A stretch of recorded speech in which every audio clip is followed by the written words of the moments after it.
ఇప్పుడు నీకు 10 ఏళ్ళు వచ్చాయి కాబట్టి మనం కొన్ని స్మాల్ రూల్స్ ఫాలో అవ్వాలి. ఎలాంటి రూల్స్ అమ్మా?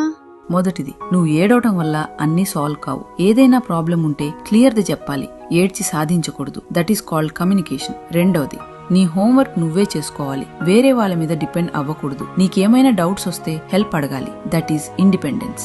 మూడవది, బొమ్మలతో ఆడుకున్న తర్వాత వాటిని ఎక్కడ తీసావో అక్కడే పెట్టాలి. That is being organised. నాలుగవది, బ్యాడ్ వర్డ్స్ అస్సలు వాడకూడదు. That shows respect. ఐదవది, నువ్వు తప్పు చేసినప్పుడు మనస్ఫూర్తిగా క్షమాపణ చెప్పాలి. That is responsibility. ఆరవది, తెలిసిన వాళ్ళని చూసినప్పుడు మంచిగా పలకరించాలి. That is good manners.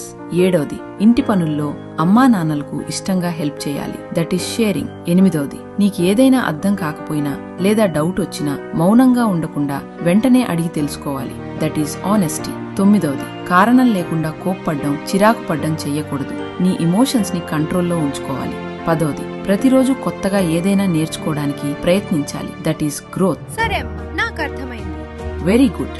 ఇవాళ ఈ రూల్స్ స్ట్రిక్ట్ గా అనిపించొచ్చు, కానీ రేపు మీ పిల్లల భవిష్యత్తుకు ఇవి చాలా అవసరం. బాల్యంలో నేర్పే క్రమశిక్షణే జీవితంలో బలంగా మారుతుంది. ఈ చిన్న పాఠాలు గొప్ప జీవితాలను తీర్చిదిద్దు.